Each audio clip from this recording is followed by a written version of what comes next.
Hey there, everybody. Pardo here from Sea of Tranquility. Welcome to another concert review. Seems like we haven't done one of these in a while. We've got in the co-captain's chair, Mr. Eric Porter from In the Prague Seat. What's going on, Eric? How are you, Pete? I'm doing good. I'm doing good. So Eric and I actually got to spend the night out together at Pat Metheny the other day in Troy, New York, at the historic Troy Savings Bank Music Hall, which I don't know a lot about the history of this place, but this is like an old, seems like an old opera house that's been given a revamped name, and because I'm sure it wasn't Troy Savings Bank Music Hall for all the. You'd have to look it up. I know I did after we went. I looked it up quick, and I know it opened at that location in 1875. I think is what it said. Which is a long. It's been around a long time. Yeah. It's got, so when you go in this place, for those folks who are not from the area, from the outside, it doesn't look like much of anything. It looks like any other building. It's on just a regular street. But when you walk in, you can tell the place is pretty old. And when you go into like the theater part of it, it's got really, really high ceilings, big stage. And then on either side are like, you think of the old opera house that had like the VIP seating, and that's what it has. We were saying like, the Muppet, because you had where the old guys sat up in the boxes up there. So, but it's a cool place. I mean, I know they do a lot of recording there too. I think they do some classical recordings there, and obviously it's world renowned, I think, for its acoustics. So, a lot of history there. Sound was great. I mean, it's a really nice place. I don't know. What do you think it holds? Maybe 2,000, if that, something like that? It said like between 11 and 1,200. Oh, really? Okay, so even less than I thought. Okay, so it's pretty intimate. I will say, for those who are thinking about going there, be prepared for a pretty tight fit. These are really old school style theater seats, so they're very close together. The row in front of you is like right at your knees, so if you want to sit back and cross your knees during the performance, that's not possible. And they were enforcing, you had to show your vaccination card. You had to wear a mask fully up the whole time. They were walking around policing that. So, it's not the most comfortable seat in the house, and with the COVID restrictions, that kind of added to that. But there was no opening act.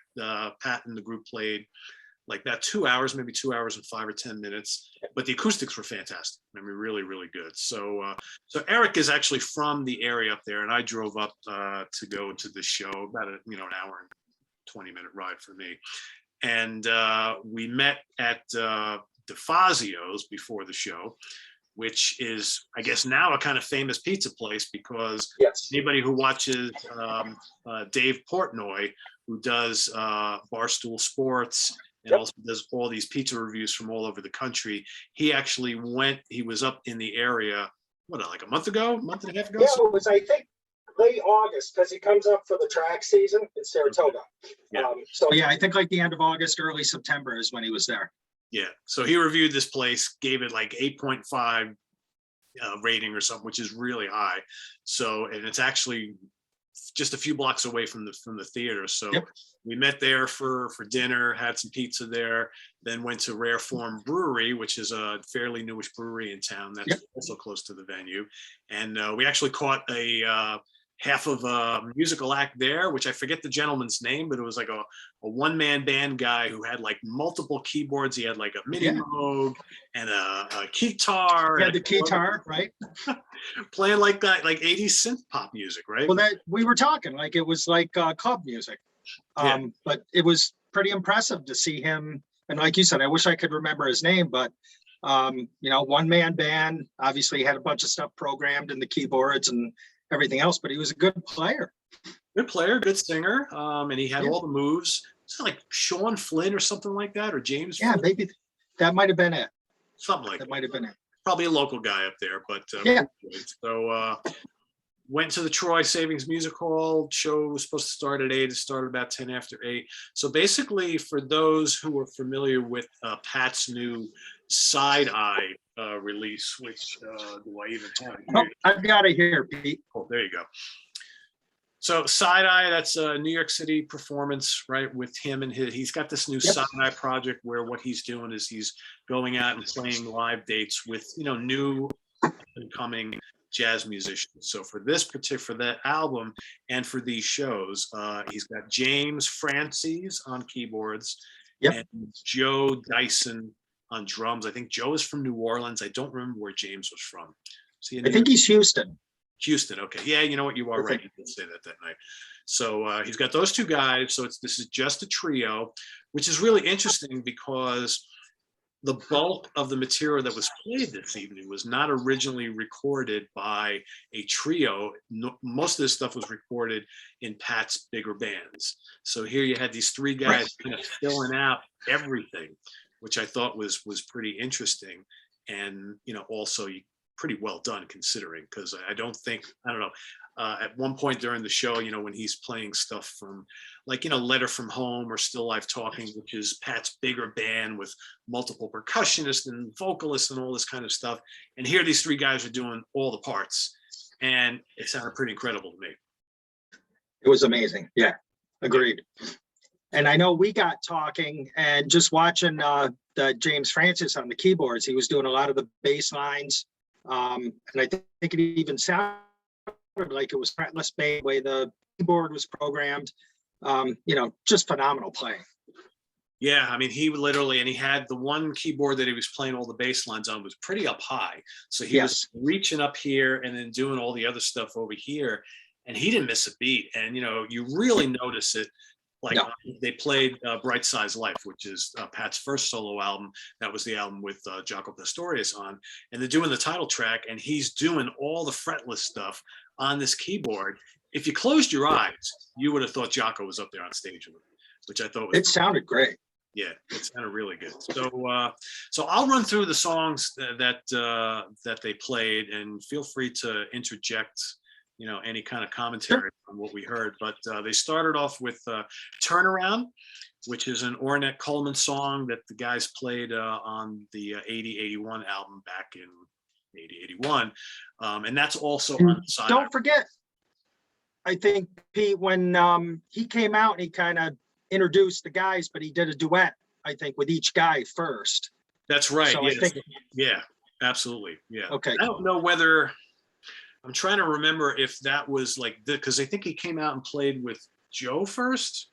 Yeah, the drummer. Yep. Drummer. So I think that Turnaround was played with him and Joe. Okay. Then Joe left, and then James came out, and then they did Have You Heard, which is from the Letter from Home album, I believe. I may be mistaken there, but and again, this is one of the more kind of up-tempo, accessible tracks from the Letter from Home album, and I love the song. I think it's just really bright and catchy. And there's all those little vocalizations, those Brazilian vocalizations on the original album. You didn't miss them here because Pat is doing all this cool stuff and the keyboards. It was just really, really well done. So they did that. They did So May It Secretly Begin from Still Life Talking, which they visited a lot of stuff from that particular period. And then I mentioned you got Bright Size Life they played. They did Better Days Ahead from Letter from Home, which is a classic song. And for those of you who have heard the Side Eye album, they also do it on there as well, which is correct. They played Timeline, which is a Pat original, but Michael Brecker originally recorded that. And they also visited that song on the Side Eye album as well. They did Always and Forever from Secret Story, another great track. Yep. They visited a couple of songs from the Pat Metheny and Charlie Hayden album called Beyond the Missouri Sky, short stories. They did Waltz for Ruth, which was really cool. They went back to it again.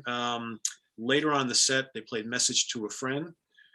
They did, from the Pat Metheny Quartet album, they did When We Were Free. What else? Okay, this I found really interesting. And I'd love to hear, we didn't talk about it after the show, but I'd love to hear your thoughts. So about like 3/4 of the way through the set, they launched into some pretty raucous, like free jazz stuff where he was doing all these weird things on the guitar. And I started to notice because a good chunk of the people that were in the audience were I think a good deal older than us. Yeah. Good to see people getting up and be like, okay, we're done for the evening, right? Show's over. Yeah, so they played Trigonometry, which is from the Song X album that he did with Ornette Coleman a number of years ago. It was pretty noisy and free jazz-ish, and I thought it was pretty cool because it was kind of like a nice addition to the set, but I could see people were kind of like, oh, like, what is this, right? This is not the easy listening Pat Metheny that, the rest of the set was, right? But I noticed there were some folks who were older who were leaving early, and I'm sure, by then it's like 9 o'clock. They figure, well, we caught an hour, let's go home. It's bedtime, right? Yeah. But no, I agree, because I thought there was a lot of fire in that. I mean, they really seemed like they were, and I'm sure, you're talking about top-notch musicians, but that part of the show, like you said, Pat stuff, a lot of it is, it's got something behind it, but it's very atmospheric and dreamy almost, a lot of his music. And that, I was really impressed when they got going, and it looked like they got in a groove and they just ran with it, because there wasn't a lot of talking. I mean, he came out and did the introductions in the beginning and they just played after that. That was it. I mean, yeah, Pat didn't say another word on the mic, just like, and we were laughing after the show how he plays most of the show with his eyes closed. Yeah. Which is just crazy when you think about it, all the crazy stuff that he's doing. And nothing more intense, I think, than the next song, which was Into the Dream / Zenith Blue from the Imaginary Day album, where Cole brings out this gigantic, like, harp guitar or whatever it's called. I don't even know what it's called. I think I looked it up. It's Picasso guitar, and it's 42 strings. And it looked like he's doing a lot of, because what it reminded me of was like Michael Hedges, because he was kind of doing the hammer-ons on the guitar, but I think the harp section, open tunings. Yep. So it was almost like he was playing chords on the harp, and then, he did another solo acoustic, I think, at the end. And I was just as impressed with that as I was, the band is fantastic, but it was nice to just hear him play in there. Yeah, I absolutely agree. I believe the other piece that he did solo acoustic was It Starts When We Disappear. Okay. Absolutely gorgeous. He just played that on a regular acoustic guitar. Really, really nice. And I think the crazy trigonometry piece that we were just talking about, the really loud, obnoxious piece, he was playing looked like a classical guitar with nylon strings with a pickup on it. And he's doing all this weird stuff all over the neck, and it was just making this totally loud racket. And, meanwhile, he was playing, like, he's got this other solid body electric guitar, which almost looks like a guild. You know what I think that is, Pete? Do you remember Fripp used to use, I think it was a Roland guitar. Probably a Roland, because it was a guitar synthesizer. Yes, yeah. Probably was. And it's got that, I think he's going for that like horn tone with the guitar. Yeah. But I always call it like a combination of horn and whale sounds. It kind of has that quality to it, but it works for him.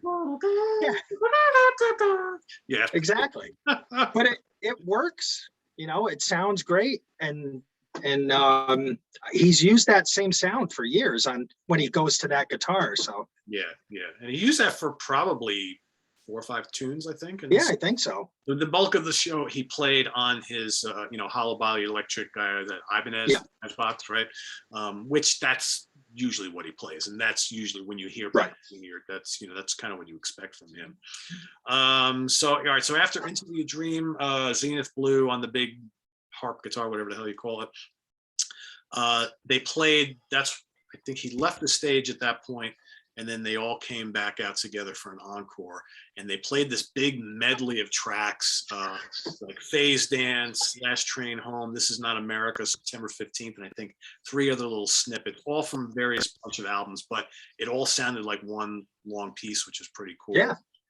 They left, came back out again, and then they ended the show, to me, with one of my favorite tracks from Off Ramp, Are You Going With Me, which was absolutely terrific. And here he's doing all the really wild guitar synth stuff on the Roland guitar, and it was just a great way to end the show. And I think for me, obviously these guys have been playing together now for a little while, so you can kind of see the synergy there. But I love how he mixed songs from all throughout his catalog in here. You had some of the ones that you'd expect to hear, and then some other nice surprises. And it was a great 2-hour set, I thought. I agree. And I love the concept. I mean, obviously you think of all the guys that came out of Miles Davis, Chick Corea, when all those guys would come out of his bands, and you think, Pat could do whatever he wants to do, and he's finding these young guys, exposing them, and he's probably getting a thrill out of playing with the next generation of guys coming up. But I think it's fantastic that he's bringing these guys on, mentoring them, taking them out on the road, recording with them. It's a great concept. Yeah, and you have to wonder going forward if this is what he's going to do, or is he going to put the Pat Metheny group back together, because I don't know, how old is Pat now? Late 60s? I think so. Yeah, I think 67. Yeah, he's got to be, right. So is this maybe kind of the direction he wants to go in, rather than have a set band for, everything going forward, just like every couple of years, just hook up with another couple of guys and that's the group and go out. And I mean, because that's, you talk about Chick Corea and Miles Davis and, Herbie Hancock and all these veteran guys, that's what they've done, all throughout. Yeah. And so maybe that's what he'll do. Who knows? Who knows? It's awesome. I don't know, but I thought it was a good show. And this was, I know you had a conflict because Mastodon and Opeth were playing down the road that night. So, you had to pick. Of course, it's got to be on the same night, but I was thrilled with it. I'd only been there once before, and I think when we were talking, I said I saw Steve Hackett, and it was 2005. I looked it up after when I got home. His brother John and Roger King, and it was an acoustic show. And now I'm kind of embarrassed that I'm so close to this place. I've only gone twice, so I got to keep my eye out for more shows that are coming through. Yeah, I mean, I very rarely even see this advertised anywhere. I just happened to see this listed because I got an email, I guess from Live Nation or something, about Pat's upcoming tour. And this was months ago. This was back over the summer. And I was like, man, I've never seen Pat Metheny. It's my first time seeing him. And I always wanted to. So I really want to go. And then I'm looking at all the dates and I'm like, and I see Troy, New York. And I was like, Troy, New York. I was like, Savings Bank Music Hall? I'm like, wait a second. Is that the place I walked by 2 years ago when I was with the kids walking through Troy one day, and I see this nondescript building that said Little Feet coming soon? It's the same place. So, but before that, I'd never heard of this place before. Usually, if you're going to go see a show up in the Albany area, you go to the Egg or you go to the Palace Theater, or the Pepsi Arena, right? Those are the only places I ever hear about. Or does Saratoga Winter still live around? Is that still a place, or is that? No? That's gone. That was kind of our metal show, and now there's I think Empire, it's called, and it's more of a club, kind of like those days, like Saratoga Winters. As a matter of fact, they just had Thank You Scientist was there. Oh wow! Last Wednesday. So it's a small place, but they're starting to book again. Obviously, now that hopefully COVID's on its way out. That was the other thing. It was just great to get out and see a show. It's been so long. Yeah, I mean, this is only the second one for me, since in almost 2 years. So yeah, it was cool, but it was definitely good. So I would go see a show there again. I don't know if I would go see multiple bands there, only because of the comfort level, right? Yeah. 2 hours in those seats was that was pushing the limit. I think anything more than that, and again, maybe it was the section we were sitting in. I don't know if down below. I mean, the place is not big, so no matter where you sit, you have a great seat. But I don't know if any of the seats are different up top or down below. But we'll have to get a box next time or something. See if we can do that. I guess, yeah, because this was again, for one act at 2 hours or less, not bad. But if you went there to see two bands and you were going to be there for 3 or 4 hours, woo. Be squirming in that seat. Yeah, I know. So that's funny. All a good night. All a good night. Yeah, great. Pat Metheny trio, I guess whatever you want to call it, and I'm glad I went. So. Yeah, that's good. Me too. Cool. Any last words before we let everybody go here? No, I'll keep you posted. Hopefully it was great getting out and meeting you for the first time, and I'm glad you came up and we got a chance to have a beer or two and have something to eat before we went. And nice to hear that a downstater liked upstate pizza. So that was good. But yeah, I mean, great show. I saw him once before at the Egg, and it was actually version 3 of this. It was 2019. Different drummer, because that James Francis has been I guess, with every incarnation of Side Eye. So it's just been a different drummer every time, Gotcha. from what I read. So, but like you said, it was the first time you saw him, second time I saw him, and guys like this. I mean, we've lost Chick this year, and when they come around, you gotta do it. They're legends. So yeah, you may not get another opportunity, right? And exactly. yeah, and like I said, I've always wanted to see him, and I'm glad I did. And yeah, he's so impressive. It's funny because there are some people who are like, they have this perception of Pat Metheny as this like really mellow guitar player and whatnot, but you go see him live and he burns, man. It's just like, I mean, he plays really mellower stuff, but man, what a talent. What a talent. I mean, great songwriter too. So yeah, I was impressed, very impressed. Cool. All right. So there you have it, everybody. If you get a chance to see Pat Metheny on this tour, make sure you do so. You won't regret it. A lot of fun. And like I said, he's been playing pretty much the same set list throughout the show. I mean, throughout the tour. So that's what you can expect. And it's a good mix of tracks from throughout his career. So I think everybody will go home happy. So thanks for watching. Visit us on the web at www.seatranquility.org. We're on Facebook, we're on Twitter. Of course, we're here on YouTube all the damn time. For Eric Porter, I am Pete Pardo. We'll see you guys real soon. Have a good one. Take care. A good one.